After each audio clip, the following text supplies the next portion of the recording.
Good afternoon, ladies and gentlemen. A very warm welcome to all of you.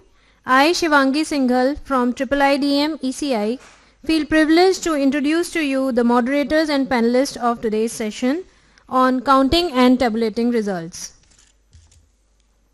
As we all know that India has assumed the chairship of International IDEA for the year 2026 with the theme Democracy for an Inclusive, Peaceful, Resilient and Sustainable World. We have the two thematic pillars, Reimagining Democracy for the Future and Independent and Professional EMBs for Sustainable Democracy. Under this, we have the different thematic areas, the 7 global roadmaps, the 11 model international electoral standards, and 25 global best practices and innovations in electoral processes. And our theme is one of the model standards. India International Conference on Democracy and Election Management is the first step of India's chairship. I would like to now introduce you to a brief of the session. The session examines vote counting and tabulation as the critical stage where voter choices are converted into official results and public trust is most directly tested. It emphasizes accurate, transparent and impartial counting supported by clear legal frameworks, standardized procedures and secure chain of custody practices.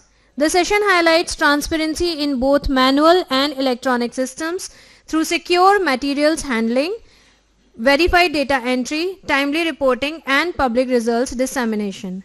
Drawing on country experiences, it underscores observation, dispute resolution, quality assurance and clear communication as essential to ensuring credible, verifiable and trusted electoral outcomes. I would like to now introduce you to our panelists. We have Mr. R.S. Gopalan sir, Chief Electoral Officer of Odisha. Sir is a senior IAS officer of the 2001 Odisha cadre with over 2 decades of experience in governance and election management.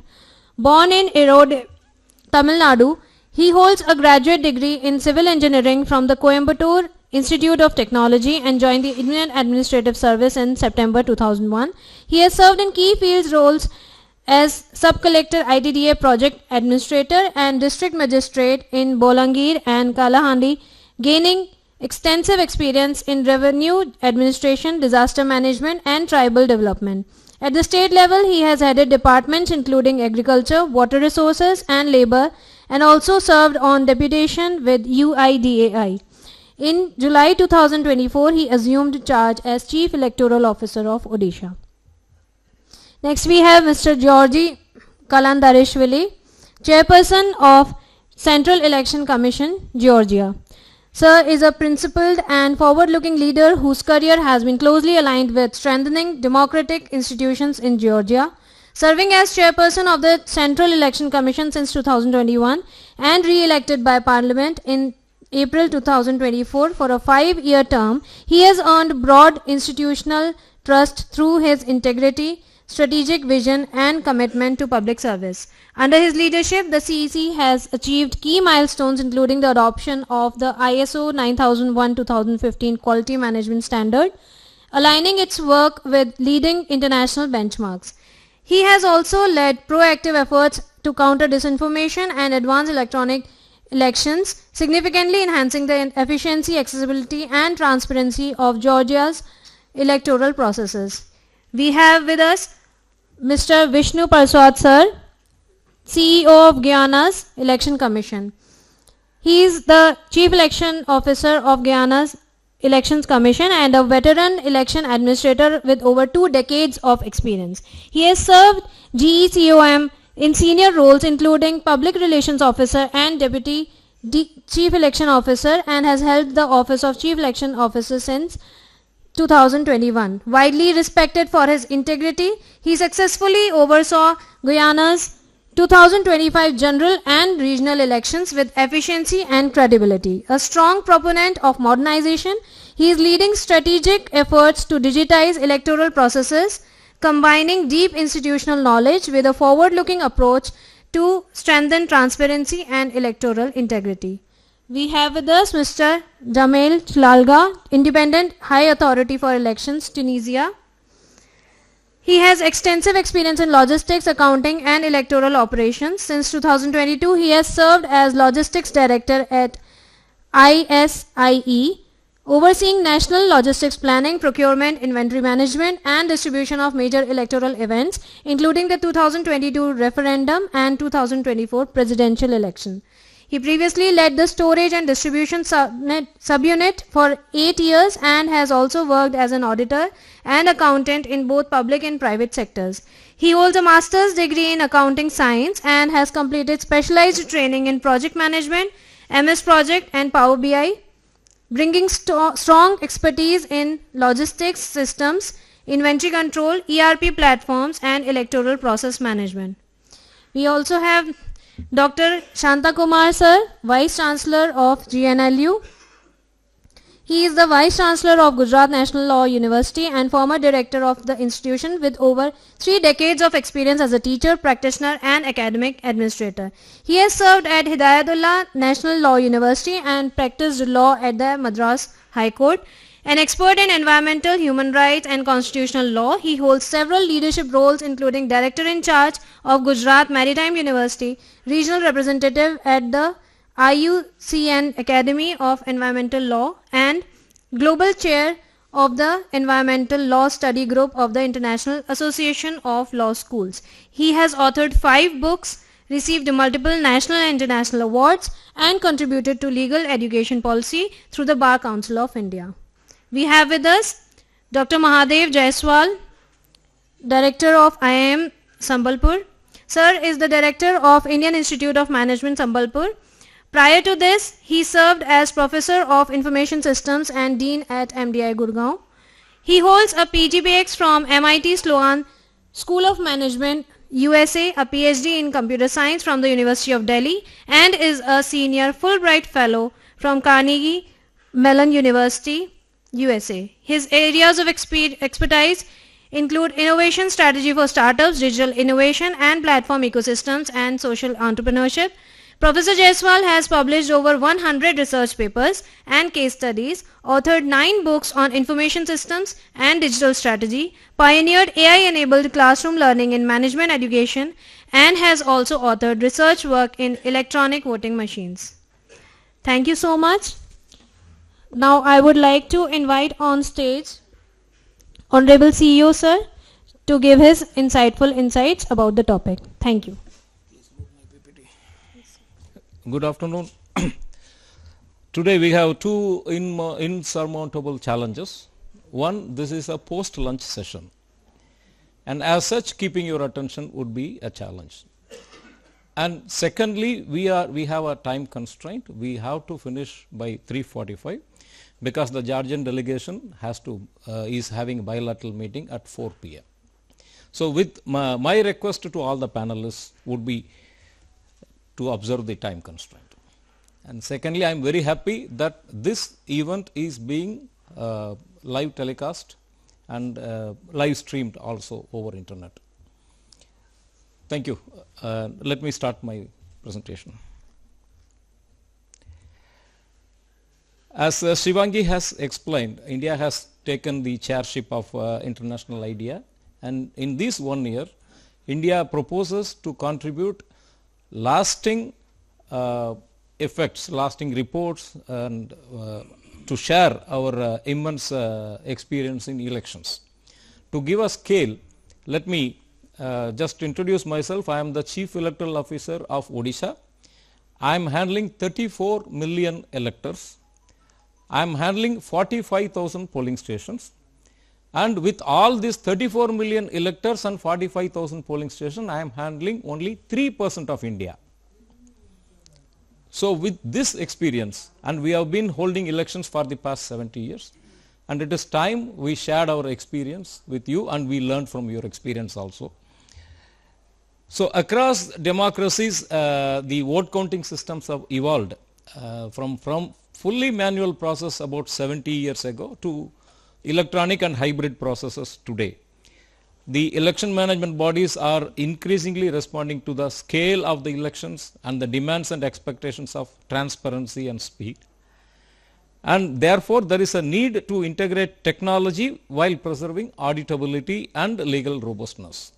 So the process that we are envisaging, the process that we are doing must have legal sanctity also. It must be sanctioned by the law, as well as it should be transparent for anybody to have a look at the process. But the methodology varies from country to country. In India, we have designated centers where we bring the voting machines under security with strict legal protocols, and then we count it on one day for the whole country. Our counting starts at 7 a.m. in the morning, and by 1 p.m. we will get the trends. By 4 p.m. 50% of the seats would be declared. By 8 p.m. 95% seats would be declared. Georgia has a precinct level counting with public posting and electronic transmission. Poland has a manual counting at polling stations. There the counting starts as soon as the polling is over. In Guyana, it is a supervised manual counting guided by judicial oversight. In the emerging trends that what we are seeing is, in India we have the electronic voting machines. We are using too many abbreviations, I am afraid, but we are habituated to that. EVM is electronic voting machine, and VVPAT is a voter verifiable paper audit trial. What happens is that when you press a button for a candidate, in India all the candidates have symbols, not only names, they are assigned a symbol. So when the voter presses the button in the electronic voting machine, there is a VVPAT attached to it. There is a printer which prints the symbol of the candidate on a paper, and then that is securely deposited in a box attached to it. It is under lock. Therefore, the voter confirms that he has voted for this symbol. If there is any doubt, we can always count the slip, the paper trail. That is why we call it voter verifiable paper audit. United States and Poland, they have paper ballots with optical scanners. Georgia has electronic machines with paper audit trial. Guyana has manual counting with digital result transmission. Brazil has a nationwide electronic counting with audit safeguards. Now, the comparative practices, EMBs have to ensure the integrity in counting and tabulation. First, this is done by having a clear legal framework laid for the purpose, procedures and role. Then counting centers should be structured, and the third is that chain of custody mechanisms for the voting machines or manual ballots. Then finally, transparent result aggregation and declaration. In all these topics, the India's experience is unparalleled, and we are right now we have taken up, the Election Commission of India has taken up a comparative study of almost all the major democracies in the world. 36 countries have been taken up. All the states have been assigned one or two countries whose electoral system we are studying. For example, in Odisha, we have studied the electoral system of Poland. We interacted with the Election Commission of Poland. We even visited them. We are arranging for bilateral visits. This gives us an excellent and incomparable view into the things. Now, what are the challenges, how the challenges are being addressed? Everywhere democracies are experimenting. They are experimenting with new technologies, new procedures. Estonia uses internet voting with cryptographic safeguards. West Virginia tested blockchain based voting in America. Switzerland conducted municipal blockchain pilots. Sierra Leone used blockchain to verify results along with paper ballot simultaneous. Now, what are we expecting out of today's session? Today's session is not an one-time event. We are going to submit after a few months of today's session is only the opening. After a few months of study, we are going to submit a report to the International IDEA, where we will be submitting we will be delineating all the various processes, and each process must have its own safeguard. Manual processes also must have safeguards. Machines also must have safeguards. This group's task is to so that this will serve as a roadmap for any country which considers switching over to a new system or changing their existing system. They can use this as a roadmap. And that is the purpose of our report. And that is what we hope to achieve in the next few months. So, counting and tabulation actually rest on law, procedure and technology. And our contribution in IDEA is actually to development of a model international electoral standard of globally accepted counting module. No single model fits all the countries. No single model can fit all the countries. So our task is to delineate the existing models and the existing practices so that the best practices in one country can be shared with other countries. By sharing practical and experience-based insights, we can collectively strengthen democratic outcome and public confidence worldwide. Thank you very much.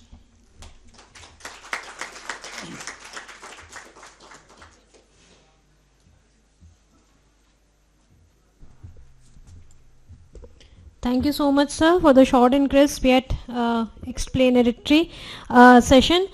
May I now request Mr. Georgie to please give his insights on the topic. Thank you so much.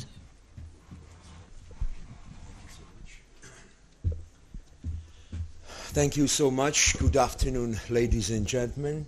Let me greet dear and distinguished panelists, distinguished guests presented here. I'm really very privileged and honored to be present here and make a presentation about Georgian experience, especially on the topic that today we are gathered to discuss and listen to each other's experience. It was really exciting when Mr. Gopalan was sharing with us the figures about his state, and it's really impressive because Georgia is only the country with a 5 million population, where we have somewhere about around 3.5 million voters. And of course the scale that your wonderful country has here, a different state, of course is really very impressive, and even challenges might be different, of course, but still during these 2 days we've been sharing with each other our experiences. There are more than 40 country EMB representatives here, and during yesterday plenum we have seen that mainly more or less the challenges are the same, whether the scale of the country, whether the number of the voters, and so on and so forth. So I think that somehow Georgian experience might be interesting for you.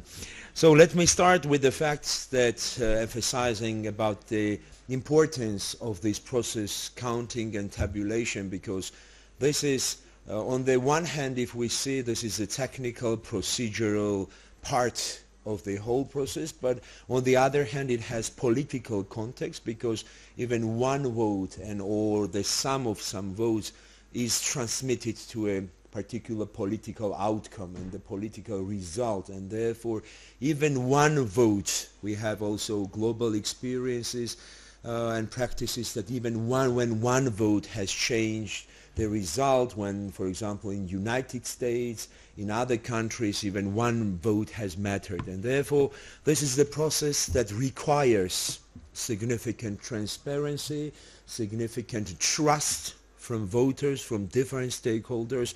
And of course Georgia was not exception in that regard. We were also pretty much challenged in this direction, and of course us as the responsible institution for the process, we were on a daily basis looking for some solutions, looking for the international experience, what can be done in order to improve the process, to make the process more transparable, more credible, and so on and so forth. And at the same time we were looking for some solutions that might somehow simplify the process, make it more transparent, and of course to make the results accurate, because we all understand that when there is such big human factor in the process, there might naturally exist some mistakes, some errors, of course in some cases not mattering the result, but still when there are some errors, still it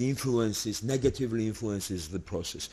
Therefore we were tasked ourselves to find solution that might somehow deal with all these 4 pillars. And of course we started working on this. We have made research, we have visited several countries, later on visited us when they saw our technological intervention, as well as we had some study visits, and we have done a lot of things in order to find best solution. But for example, if something is successful in Georgia, it does not mean that RECIP should ideally work in India or in some other countries. It needs modernization, it's an adaptation to your local political, social needs, and therefore for this reason we at the beginning set the priorities. We have adopted new strategic plan, and there accordingly we had the proper action plans so that to respond to these challenges.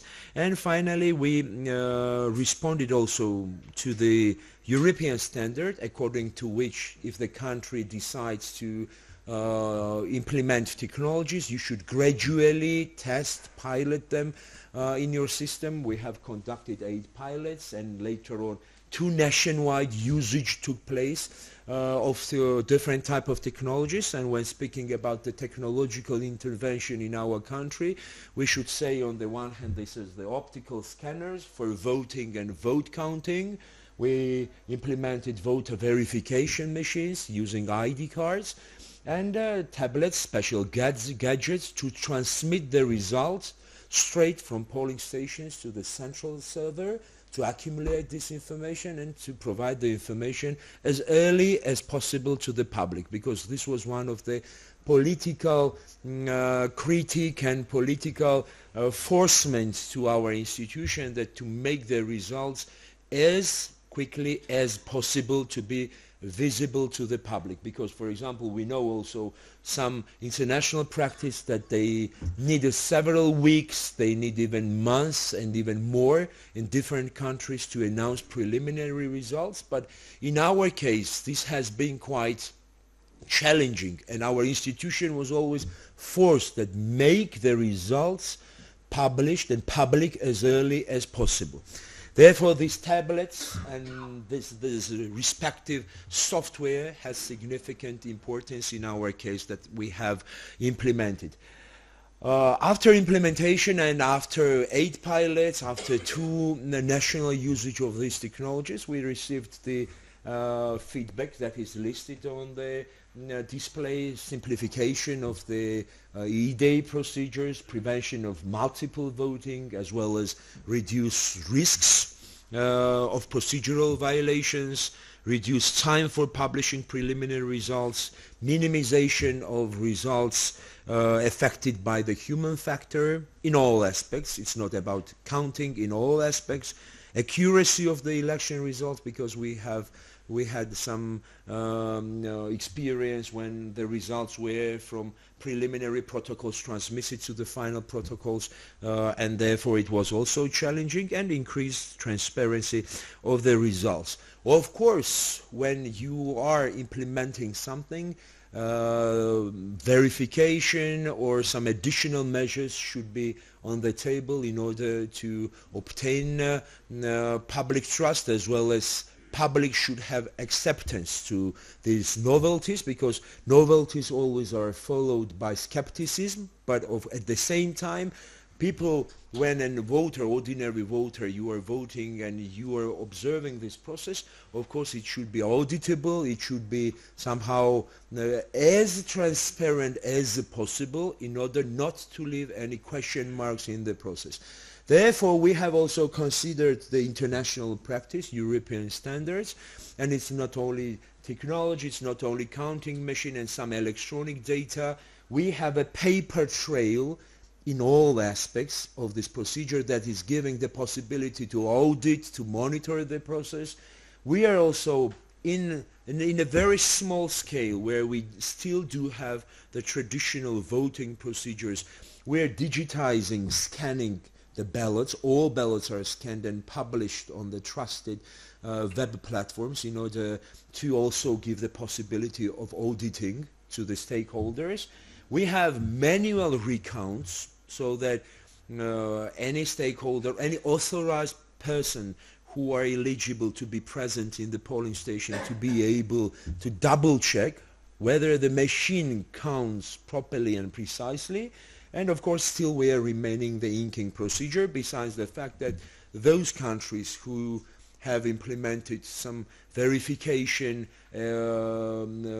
modernization process in their systems, they generally, literally, they removed inking. But in order to still remain the public trust, we still remain the inking. So what we have received after providing this procedure, so on the one hand, for example, if so-called exit polls are used in different countries to have the preliminary results, in our case exit polls are and were used in order to manipulate and speculate with the results, and different TV channels provide different type of exit polls. They vary from each other, and it causes some kind of a misunderstanding in the society, and therefore we reduce the time whether these exit poll providers, in generally they were different companies, they do not have much space now so that their figures and their statistics to be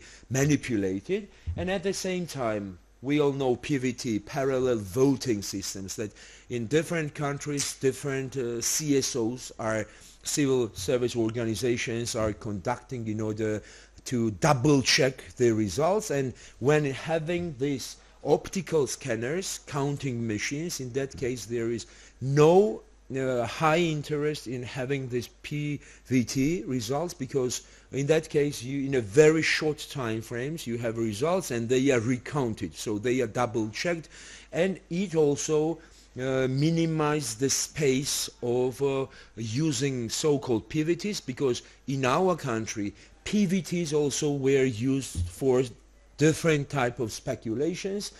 For example, I can provide the example from 2020, when one CSO published wrong figures of PVT, and it caused a huge, to say, resonance in the society, because these figures did not coincide with the figures that the election administration has published, and it caused huge political crisis in the country. And later on, after 1 month and a half, somewhere like this organization came out and they said that it was mistake in their figures, but it made already the influence on the process. And later on, even, for example, in 2024, the same organization who made the parallel voting, they came out and they said, made statement that their figures and our figures are the same, but they are not going to publish their results. So this is how they were manipulating and speculating with these results, and therefore we wanted to find some solution to minimize the space to manipulate with these PVTs and as well as exit polls. Of course, everyone else has the right to conduct parallel voting as well as exit polls. This is considered by the law, but still the reality has changed, redesigned, and therefore these measures are also taken into consideration. At the same time, I will not bother you much with some more details. I would like to provide you information about auditing.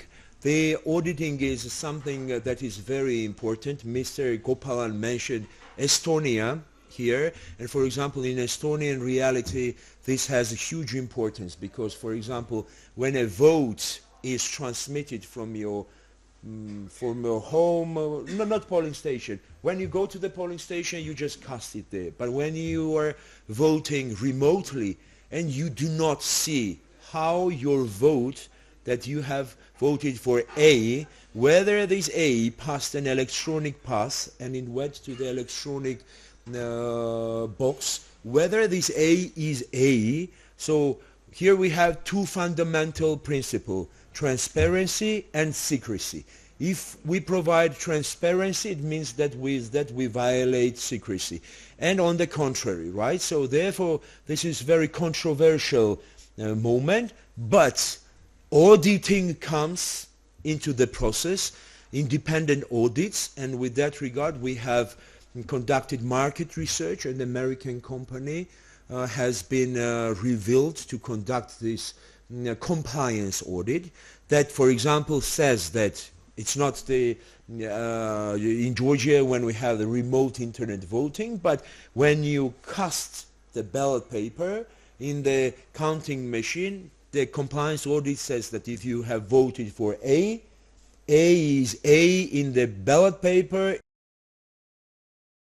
additional transparency and credibility to the process. But besides the fact, in Georgia, in reality, when this American company has done this, still they were criticized about their independence, their credibility. Of course, we understand the political process, we understand the political agenda, but still everyone and everything can be criticized when we face the political agenda, and it's somehow understandable, but we have to do our best to minimize such risks that might exist in the process, and exactly conducting such compliance audits are really very valuable. You can find the results of compliance audits, if you will be interested, that on our web page, because all these documents are available in English, and quite solid documents reviewing all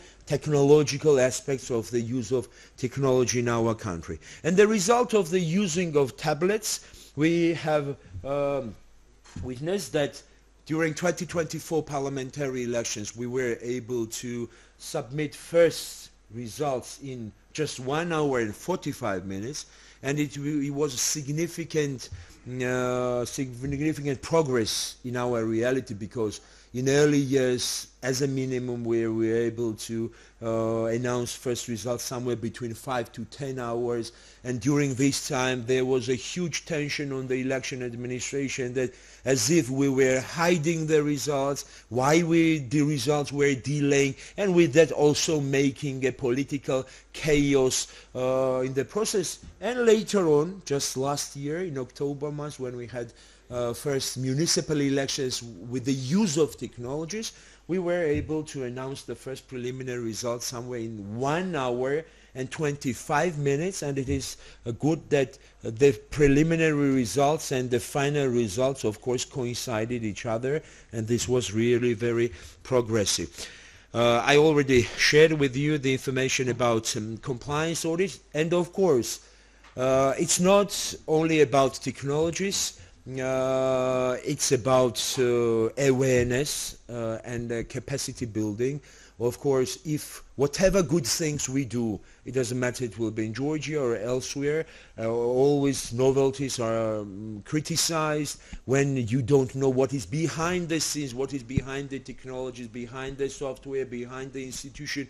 Of course, the trust cannot come naturally and automatically. For this reason, you need a lot of information campaigns, awareness raising campaigns, and with that we have, you see the list, what we were using, what mechanism has been used in order to reach out all voters. Of course, there is no illusion that we should be able to reach out all 3.5 million voters, but of course we used all mechanisms to make it as successful as possible. And of course we made public demonstrations. Everyone interested have been able to come anytime before elections, come practice and obtain some skills related to the use of technology, so that not to have problems during the E-Day.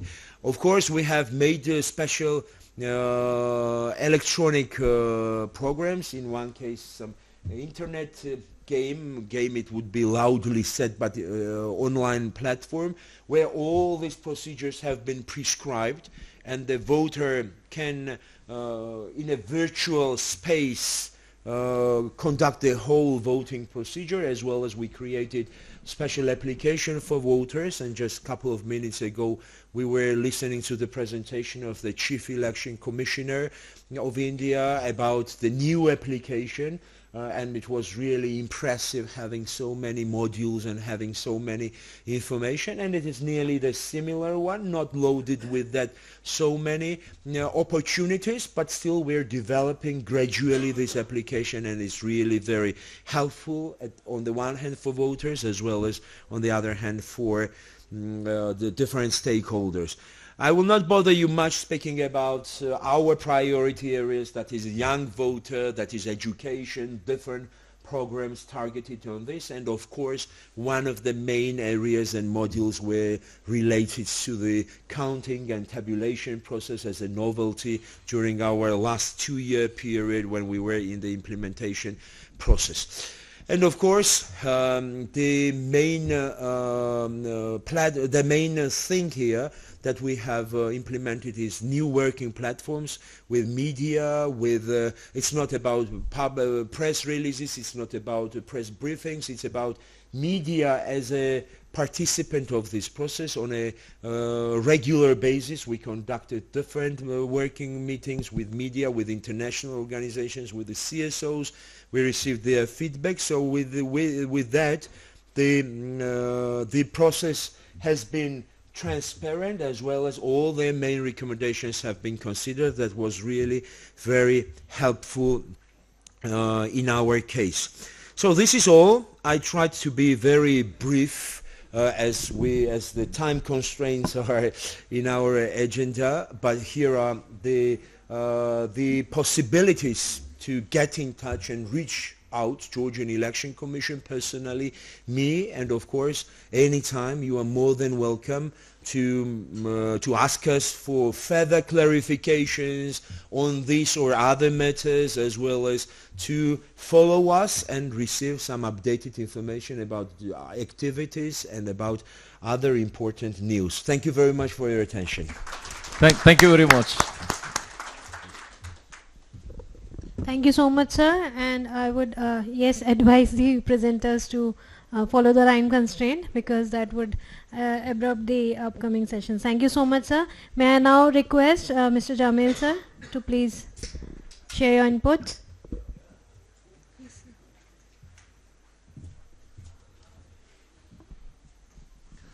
Oh.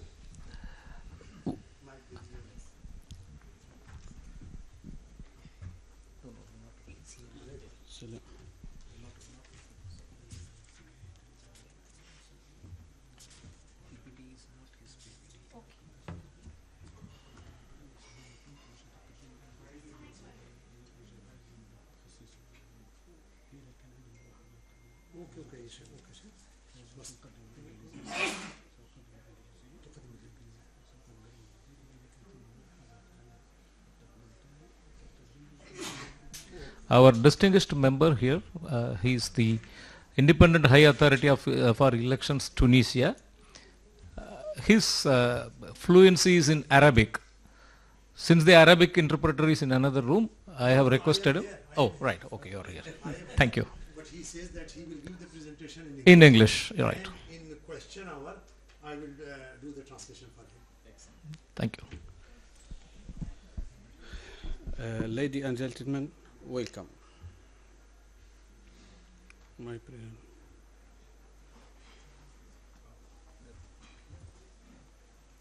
In Tunisia, the Independent High Authority for Election is a constitutional independent body established to ensure the integrity, transparency, and credibility of electoral and referendum process. It enjoys legal personality as well as administrative and financial autonomy, enabled it to carry out its mandate free from political or governmental influence.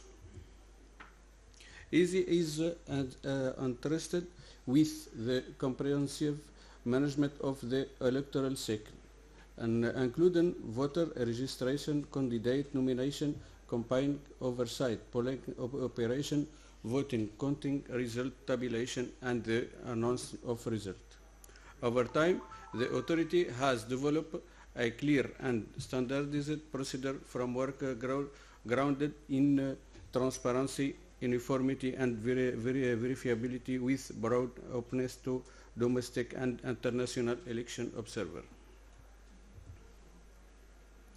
The methodology for vote counting and result aggregation with ensure transparency and the acceptance of IICDEM is founded on the principle of openness and verifiability at various stages of the electoral process. The procedure commences with the counting of the vote with the polling station immediately open the close of the voting. Conducted publicly in the presence of the representative of candidate of our party list as will accredited observer. Each ballot is read aloud and recorded in accordance with standardized official protocols. The result of each polling station are announced immediately and posted in a clearly visible location, enabling voter and relevant stakeholder to review and subsequently verify them. A clear and secure chain of custody is maintained during the transfer of protocol and electoral materials, safeguarding the integrity of the data and preventing any form of manipulation. At the aggregation level, results are compiled following strict procedure and dual verification standard, whether manually or through supporting digital tools, with the original protocols returned as the primary reference. The process in further complemented by the publication of the provisional and final result within reasonable timeless alongside established mechanisms for appellate and dispute resolution and transparent communication with the public.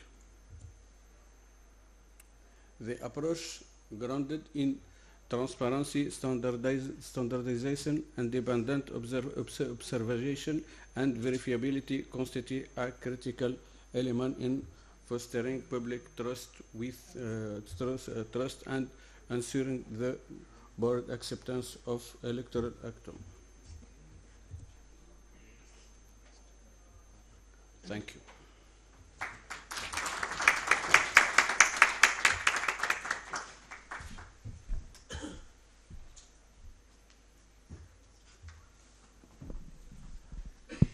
Now I request Professor Shantakumar to present his address.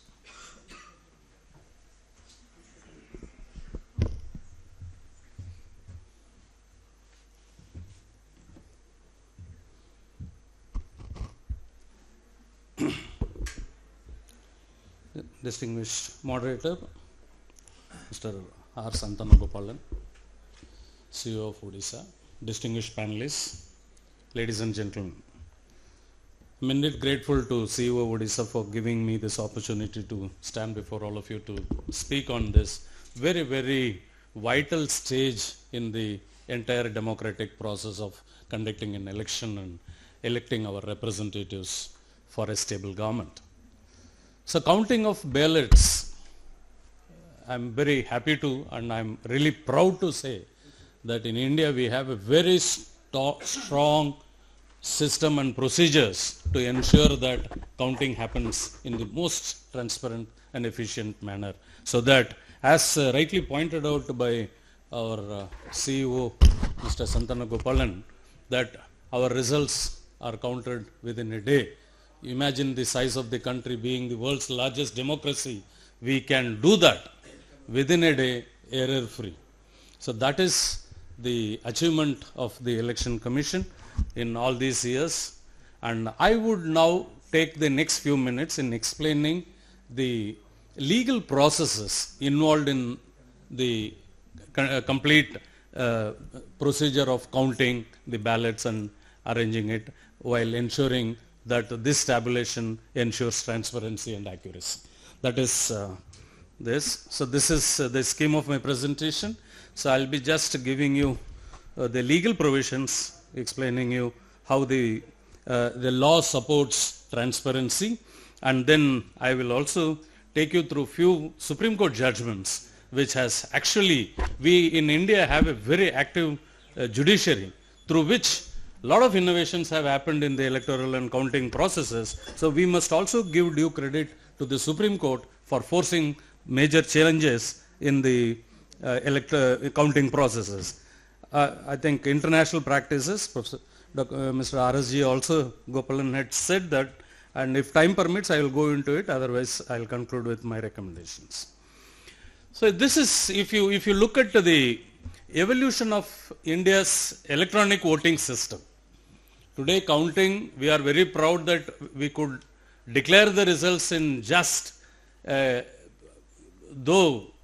Mr. Gopalan said that it takes 12 to 13 hours, but then before that we get to know. By 1 o'clock we get to know who will form the government and which party is leading and all those things. So we need to know like how all these things happen. Until 1982, India was also having, like United States of America, a paper ballot system. For the first time in Kerala, in an assembly by-election, the EVM was tried. This was in 1982. So we wanted to just tell the underwent experimenting with all these technologies, and since 1982, and we have been doing it, and after trying it in 1982 in Kerala, then the Representation of People's Act was amended to incorporate the use of EVMs, the electronic voting machines, and after that it is now standardized, and every election since 2004 is conducted using electronic voting machines. For those of you who are not from India, so this image on the right side shows you how the 3-unit system with the VVPAT, what again Mr. Gopalan explained the expansion of it, voter verifiable paper audit trails, that printer, how this ballot unit is connected to the VVPAT unit, and then it goes to the control unit. And again I must give here the credit to the Honorable Supreme Court of India for bringing in this system of having VVPATs included in the counting process in a case filed by Mr. Subramanian Swamy, again a political leader, former Union Minister. He in his petition, the Supreme Court in 2013 made it mandatory that it should have a voter verifiable paper audit trail to ensure transparency and accountability. Now, if you look at the legal provisions, I do not know whether I will have enough time to explain in detail all those things, but then the idea of putting all these provisions in one slide is to show that how transparent and inclusive our process is. The candidates, their agents, their representatives are involved in each and every stage in ensuring transparency and inclusivity. So this is where you will see that all these provisions permits such participatory conduct of elections. It's not that ECI is conducting from a closed room. All these elections are conducted in a public place under the public scrutiny, especially those stakeholders who are involved in this election, especially the candidates, their representatives, their agents are there in every booth, at every level they are involved in this process to ensure transparency and accountability. And again, an opportunity is also given to the candidates to inspect the paper seal and also the other vital seals on the control unit to ensure that they are intact. And if the returning officer is satisfied that a machine has been tampered with, the votes in that machine are not counted and procedures for a fresh poll are followed. And then we have, similarly, if you look at the Rule 57C, after the result is ascertained and recorded, the control unit and VVPAT paper slips are sealed with the returning officers and candidate seals as directed by the Election Commission, and the sealed units and slips are secured in specially prepared boxes. Now again, the candidates, if after the counting is over, if they have some grievances, if they have some reasons to feel that some injustice has happened to them, they can always ask the returning officer for a recount of it, and then these provisions, whatever this Rule 63 is very elaborate in explaining that procedure of how to conduct the recounting process in case if there is any discrepancy in this. Now, let me come to the third part of my presentation, the contribution of the Honorable Supreme Court with respect to counting of votes and things. I have a book with me. Can you just pass it? Yeah. So this is a book called Democracy in Action. This is a case book on Indian elections. This is there is nothing original in it. This is a compilation of all the relevant and important judgments delivered by the Supreme Court of India with respect to elections, and this was prepared to meet the demands of the State Election Commission of Gujarat. When he said that there are plenty of cases, we don't know which one to refer, can we come out with a handbook which might help the officers? So then both him and me and my team sat and conducted this research, compiled all those judgments, and then so this book has all the it deals with cases involving every process, and chapter 8 of this book exactly concludes with all the judgments relating to counting process. So I leave a copy of this book to Mr. Gopalan for his use, and then whoever wants it may write to us, we will be able to provide a copy of it. So this judgment, Association of Democratic Reforms, called ADR versus Election Commission of India, this is a very recent judgment, that's why I thought I will deal with that, and this judgment is sufficient because in this judgment they trace the complete history of the law relating to elections and counting. So therefore I thought this judgment will be sufficient for today's discussion. So any of you, whoever is interested in knowing about the election process and the law relating to elections in India, this one judgment is sufficient because there is a thorough detailing of each and every aspect of law relating to elections in this particular judgment. There were three main prayers before the Supreme Court. One is the petitioners requested the Supreme Court to direct Election Commission to return to the paper ballot system because they said that EVMs can be manipulated, it's not trustworthy, and therefore they want to return to paper ballot system. And second is they wanted, if paper ballot system is not possible, at least they wanted physical verification of VVPAT slips by the voters.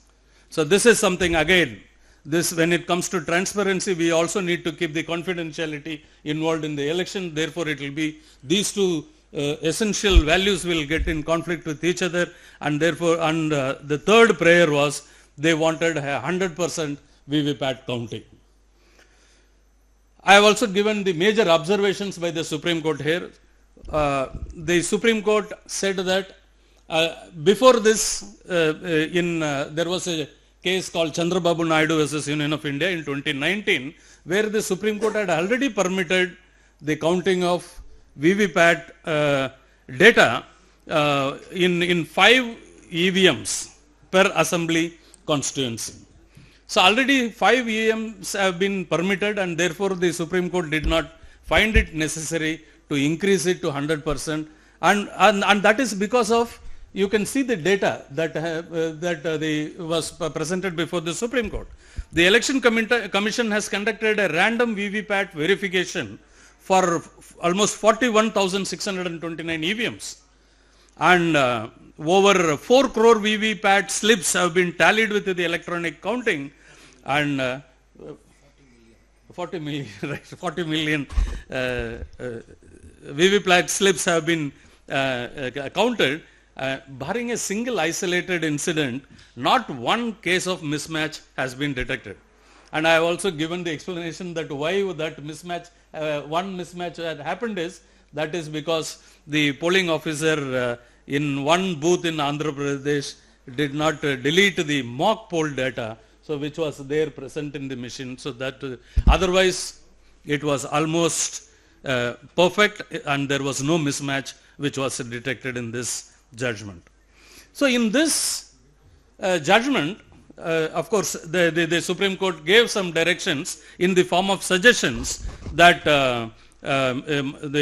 it said that upon completion of the symbol loading processes, the symbol loading units must be sealed and secured in containers signed by candidates or their representatives. So that is one thing. Second is, they also suggested that candidates who finish second or third in the election may submit a written request within 7 days of the result declaration to verify the burnt memory, and this is per assembly segment. This verification will be conducted by the engineers and all those things. Then the third suggestion is something which we can deliberate, and I am sure the ECI must be doing something on it. The court suggested that ECI must examine the feasibility of using electronic counting machines for VVPAT slips and use the barcodes for symbols to facilitate faster and more accurate counting. This is a suggestion that I think with the launch of ECI net, now all these things will be possible, and I am sure that we will be getting into it. And I am also sure that most of us will be quite impressed with how Estonia is conducting elections through internet. I think with the Gen Z now coming up, we must resort to something which will be more easy and at the convenience. Now today everything we are getting it at home. Everything, literally everything. From groceries to anything that whatever you want, you sit at home and place orders and get it delivered. I'm very optimistic, and I one day expect that we will also cast our votes sitting at home. And with these few words, I once again thank you for all this opportunity. Thank you, Mr. Gopalan. Thank you. Now I request Chief Election Officer, Guyana Election Commission, to make his presentation. Shivangi.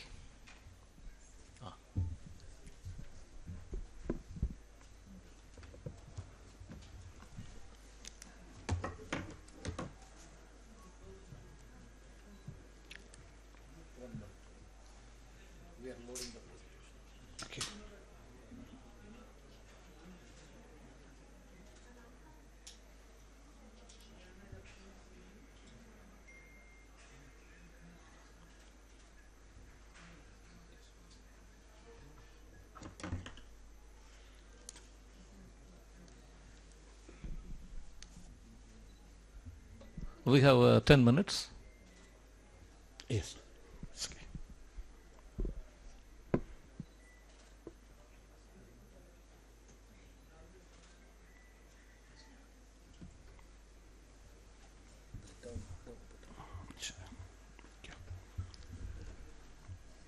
A very good afternoon to all of you distinguished colleagues. We're all involved in the election management one way or the other, and therefore it gives me great pleasure to be given the opportunity to share with you our experiences in Guyana, especially with reference to tabulation, counting of the votes and tabulation of the results. I was, well, not necessarily taken aback, but in terms of scale, when I listened to the presentation about the size of the electorate in Odisha, and then at another level in Georgia, our electorate will become subsumed and not even noticed in that, because our last elections on September 1, 2025, we had national elections. The size of our voters' roll was 757,000 at the national level. So you can see clearly how way back we are in terms of election by bodies in Guyana. However, while that may be one consideration, we are confronted with extreme difficulties of an ethnic nature that makes the conduct of elections in Guyana very, very problematic. Now,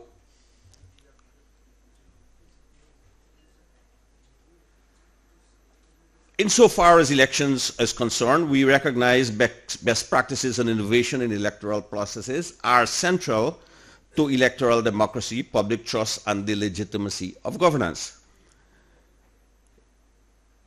Our elections are conducted under the Constitution, the National Registration Act, and the Representation of the People Act. In Guyana, we do not have a civil registry. The responsibility for registration of electors is vested solely in the Elections Commission.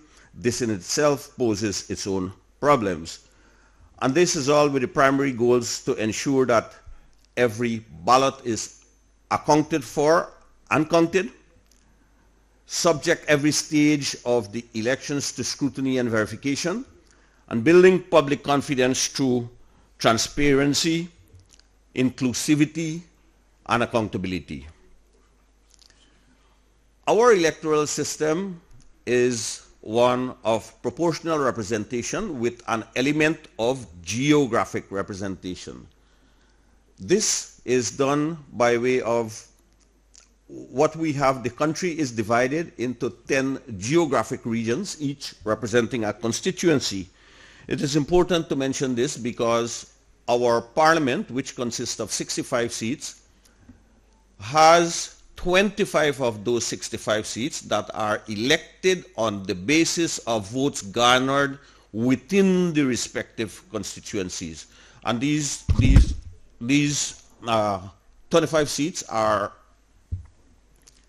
allocated based on the size of the population. We have three very now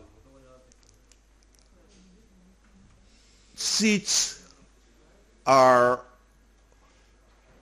before I go to seats, I need to point out that in order to contest our national elections, a party must be contesting in 6 of the geographic constituencies to qualify. This system aims to ensure that the composition of the elected bodies reflect the proportional votes as closely as possible, not only in the national level, which this is called a national top-up list of candidates is used to do seat allocation for the 40 seats, and the rest, as I mentioned, comes from the regions. Now, our operations, our entire operations up to 2025 were manual. And it is only in the case of vote tabulation that we introduced the use of technology with specific reference to the 2025 elections. Counting of the votes at the polling station commences shortly after the polls are closed. It is done with the involvement of political parties as they are entitled to be present by law. Now, what happens is that all contestants they do not have the capacity to field agents simply because they don't have that kind of support. So the two main political contestants, the governing party and the main opposition political party, always had agents there.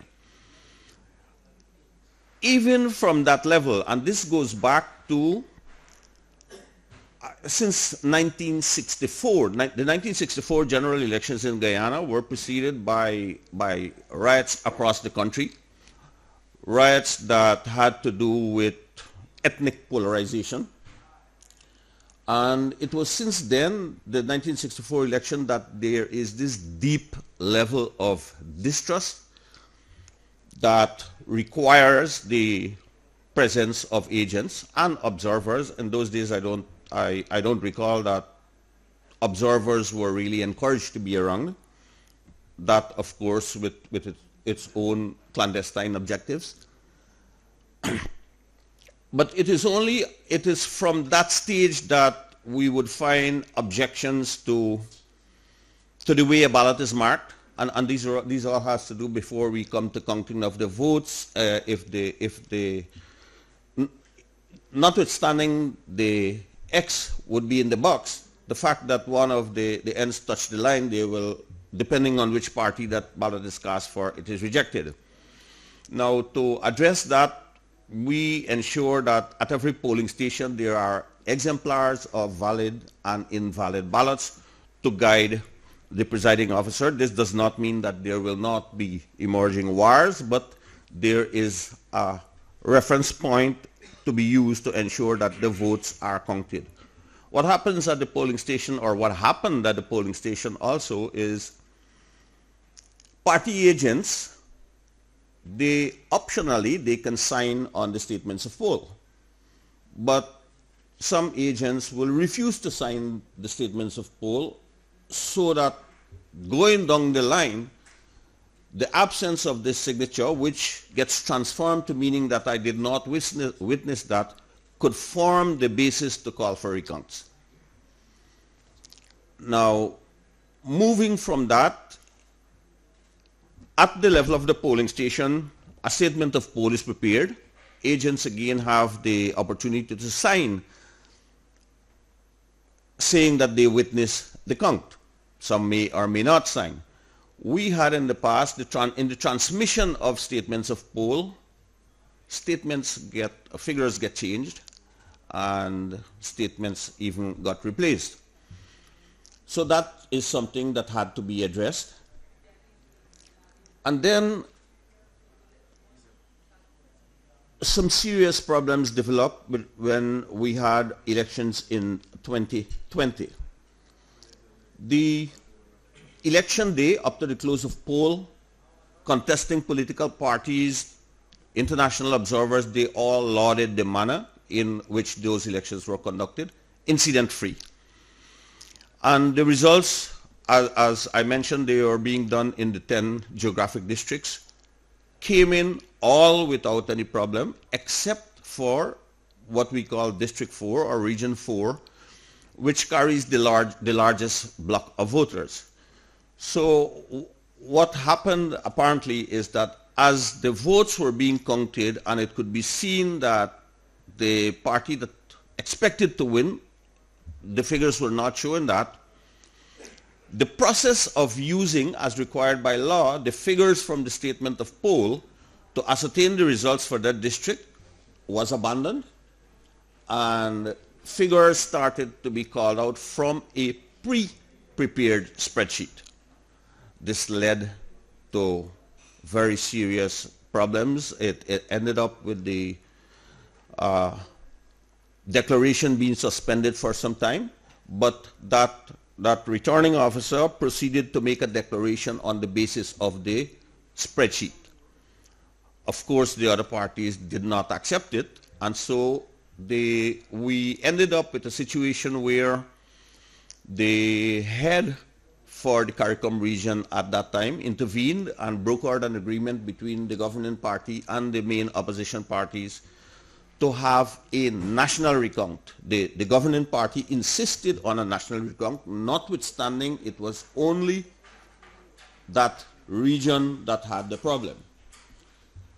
The recount moved. Those elections were held on March 2nd, and the recount took up to the end of July to be completed, for reasons that I prefer not to deal with, because I know we're being live streamed.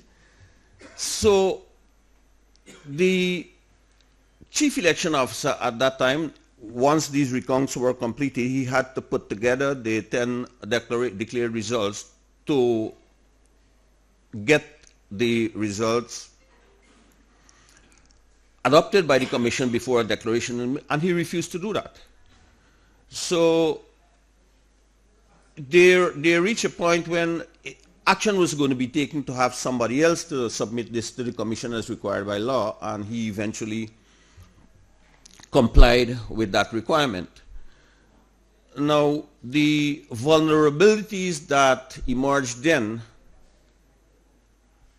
obviously created the need for innovative interventions to ensure that this does not happen again.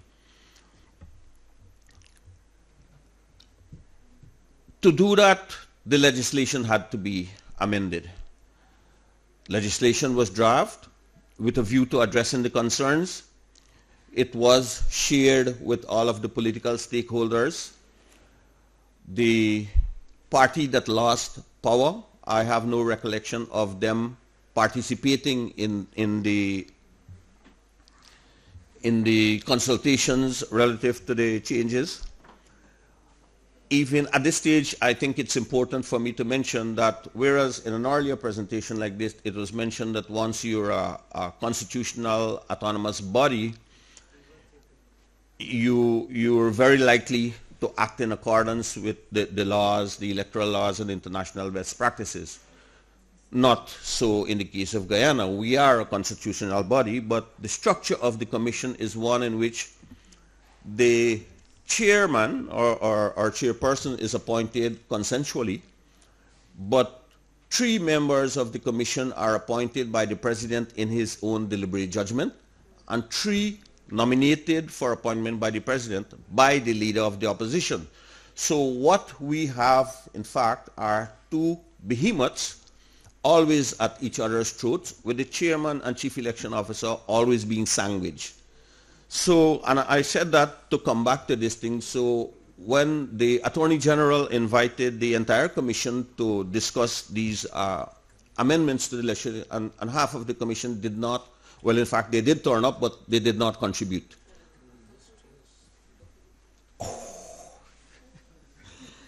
So, yes, I'm reminded at the time, and this is how you can get lost in things. To sum it all up, what in fact happened is that we were able to come up with a system that now requires that statements of poll, one of the things that we put into place is to have statements of poll transmitted in a tamper-proof envelope, so there could be no manipulation of the figures or the document itself. It reaches to the returning officer, who opens that envelope, scans it in the presence of all persons who are authorized to be there, those being the observers and party representatives.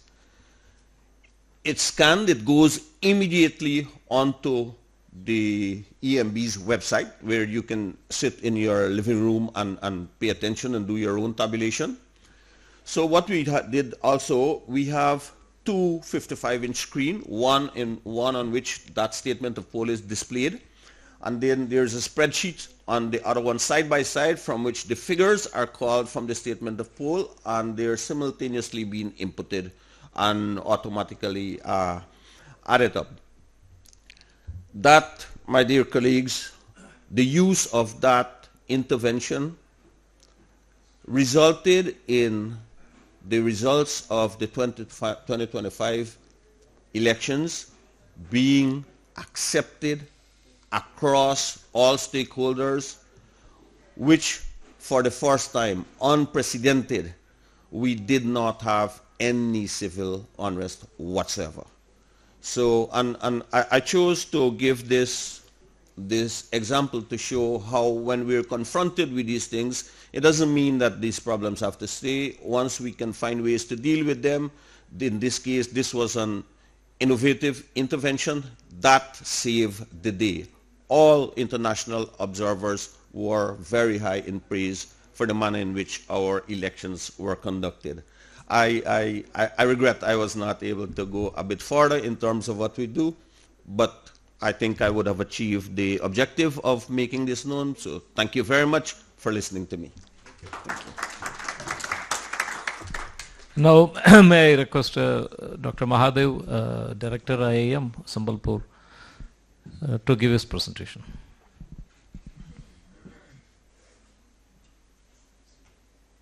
I hope 10 minutes would be enough. We do a presentation in 7 minutes actually. Good afternoon, and let me first thank the Election Commission of India and CO election of Odisha team for inviting me. This presentation is based on our academic research, which 3 of professors, 2 from IIM systems and 1 from IIT, we conducted a few years back on the acceptance of electronic voting machine in India. And we have used a very strong theoretical framework, and it's more academic paper, but it's very highly applicable, and most importantly, it's applicable to election body management, particularly election commission. There was, even today, a lot of political parties do blame IIIDEM for manipulations, and it's still going on. It has been happening ever since it was introduced, and that motivated us to actually go and see that what really is inside and how really its acceptance in the public is there. And we are just following the structure of the presentation. So voting is central to democratic legitimacy, and technology meditates citizens and electoral experience. Perceptions of security and trust shape participation. So we are looking more from how the voters' participations depends and how they believe on this system. And this particular study examines why voters accept or resist electronic voting machines. These are the questions, research question which we had in our mind. And using a very well-established research framework called Unified Theory of Acceptance. So worldwide, there are a lot of technology are being used. Even today, AI is being used, being introduced. ERP systems, a lot of digital systems across the world are being used. And there is a very established theory, technology acceptance model. So that model has been used in this research. And this data was collected just prior to, few days before the 2014 elections. And research paper was published in 2018. It took 2 or 3 years for the review and data collections. In terms of global context, trends and variations, countries worldwide saw mixed trajectories. Some were adoption, some were pause. They adopted and then they rejected, and sometimes roll back. So all three kinds of options are there. Different countries have a different experience. But India is one of the pioneers in terms of introducing electronic voting machine. And I would say this is an innovation from India in terms of democratic electronic voting machines. And it is the most successful in terms of its applications, because it is the most difficult area where the people believe that it can be used. Some countries discontinued paperless DRE systems. Part of Europe, US, even US could not do it fully. And nationwide since 2004. Our Deputy Election Commissioner is here, Mr. Manish Kumar. He may correct if anything is wrong, but this is what we collected. Paperless direct recording electronic systems, strong support from Election Commission of India. They were very, very clear that they will have to implement. So that was a strong commitment and vision. And ongoing public debates on security and trust. So there were two factors which people were debating: whether it is really secure, my data can be manipulated, and whether people really trust on this. So comparative practice and institutional approach, some EVM paper ballots with electronic counting, others EVM with voter verifiable paper trails, and public demonstration and mock polls used in India.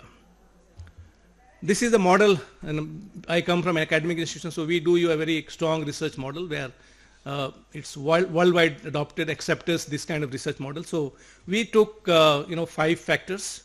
One is perceived security, second is trust in technology, third, why people are doing from the performance expectancy, fourth is in terms of their effort expectancy, and fifth one is social influence. So these are the 5 factors which we thought that which factors matter most for the electioning using EVM. We collected data from all the 4 metros, and minimum 500 eligible voters, those who have at least voted once using EVM, we collected data only from them. And this covers north, south, east, west, and we took all kind of educated, non-educated, men, female, everyone, young, old, all categories of voters were collected data from. And measurement structured question using 7-point Likert scale, strongly agree, strongly disagree kind of parameters, construct adopted from scales. And data analysis uses a very sophisticated statistical analysis called structured equation modeling, which is the most advanced mathematical modeling which has been used, moderate variables. So this is the kind of data. lessons and observed outcome, perceived security. Out of this, perceived security is the strongest driver for the acceptance. So if election commission is able to demonstrate to the public that it is secure, so we went to election commission office that year, and there were some foreign delegates also along with us from Taiwan, those who manufacture this kind of equipment. And from all angles we were tested that nobody can manipulate the data, so it's highly secure. It is not connected on internet, so there is no question of any manipulation. So that was proven very, very strong. However, people may not be knowing, therefore it is very important the election commission must carry out this kind of demonstration across different sections of society continuously. So that is the one learning for the election body.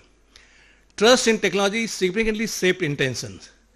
Now trust of the public, because a lot of political parties from opposition, sometime different parties will raise this question, and therefore trust on the public is important, and trust will come out when we see the result using the same technology is giving a result to different parties differently. So opposition party is also winning and winning party is also losing. So those kind of results actually give the trust. So it is, how can it be manipulated when it is giving results for different parties same time? Performance expectancy and social influence definitely matters. Effort expectancy matters mainly for older voters and women. Like how much effort required to learn this, that is mainly to concern with the women and older voters. Many times they may not be very familiar with using technology. So that, and model explains 55% the variance. Conclusion and way forward, strengthen and visibly demonstrate electronic voting machine security. So we need to strengthen and visibly demonstrate that EVM is secure.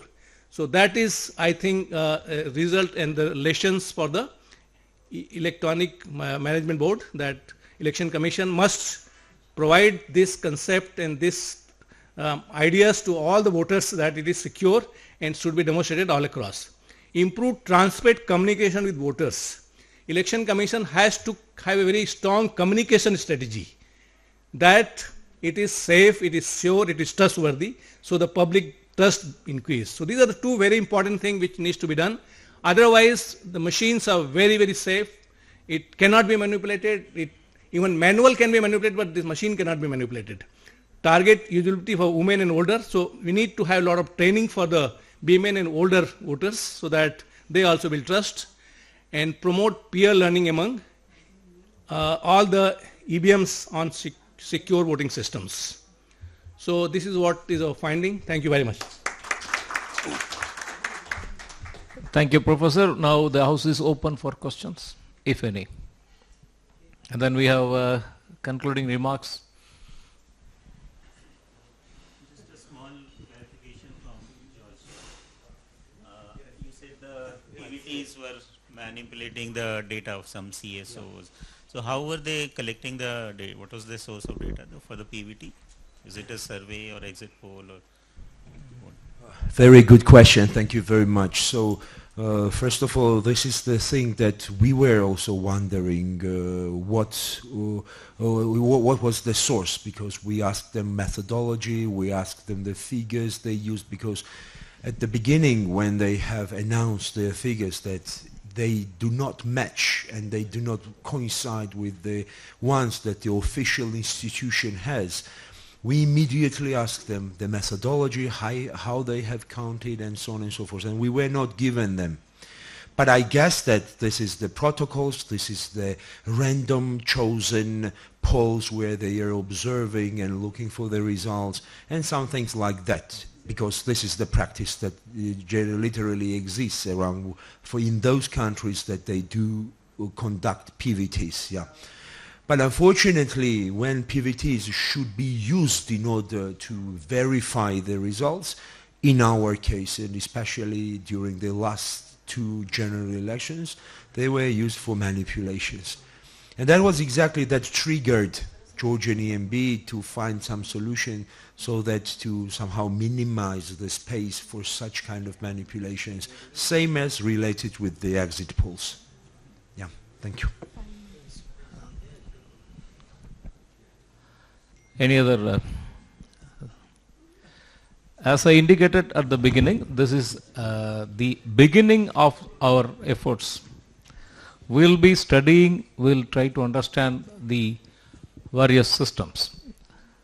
Professor Jaiswal, Mahadev Jaiswal, presented his analysis, his data.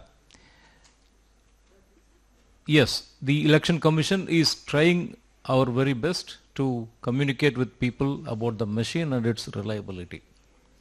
Social media is a very powerful platform. Social media, when we were young, we thought it's only the spread of knowledge. There is only barrier for spread of knowledge. Once people are aware, then people will understand. Unfortunately, social media can be used to spread ignorance also. And even today, we find that there are people who believe that the earth is flat. They are free to believe that. But there is a reality, and a reality that can be tested and experimented, and these machines have been tested and experimented various times. As mentioned earlier, these machines that we use in India are very simple. They are not programmable. They are standalone machines. They are not connected to the internet, and the results are read manually and once again entered manually into a normal spreadsheet. At every stage, we have foolproof mechanisms for checking the accuracy of every line and every data. As for voters' identity, we have, for all the 1 billion voters, we have distributed voter ID cards with photographs and with security measures that the ID cards cannot be tampered or forged. So, we are taking every step possible to prevent any abuse into the system. But still, one lives and learns. We would like to learn from the experience of other countries, and I invite all the countries to take part in this exercise to tell us where we can do much better. And with these remarks, we are coming to an end of this session. We will close the session here, and thank you very much for taking part in this panel discussion. We will meet again. Thank you.